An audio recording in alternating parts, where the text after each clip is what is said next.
Okay, in this video, what I'm going to show you guys how to do is to do different molar conversions. In this one, we're going to use the same reaction from up above, but what we're going to do is we're going to find out how many grams of sodium oxide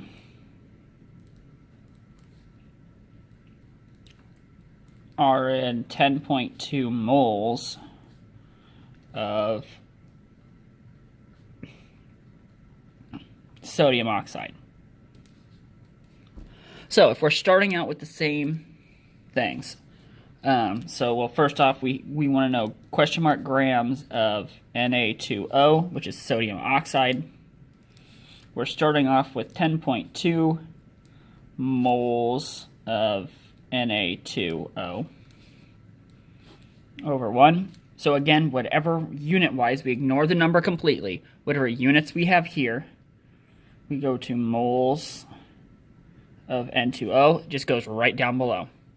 Then up top, again, we are looking at either changing moles to grams, or we can change the Na2O to a new substance. And when we look at our thing here, we want grams of the same substance. We want grams of Na2O. So we're going to switch it to be grams of Na2O. Now, whenever you're figuring out grams and moles, for every 1 mole, it always goes with the grams, or it always goes with the mole. To figure out the grams, you have to look on the periodic table. We have to look up what sodium is. We have to look up what oxygen is. So first off, sodium is 22.990.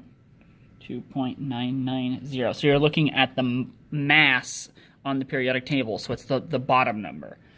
Oxygen is 15.999. And now we have to figure out what we have to multiply these things by. So since we have 2 sodiums, we're going to multiply that by 2. We have 1 oxygen, so we're going to multiply that by 1.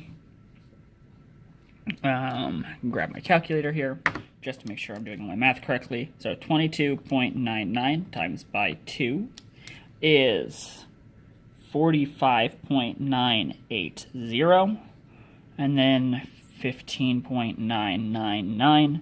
So now we just have to add up our two masses. So 9, 7, 9, 1, 6.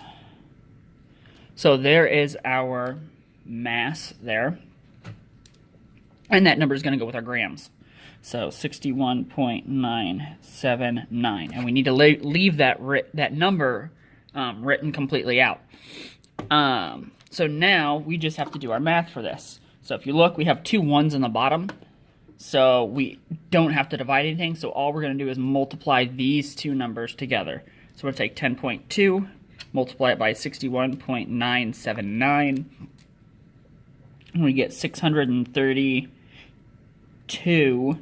And then since we have 3 significant figures to begin with, we're going to end with 3 sig figs.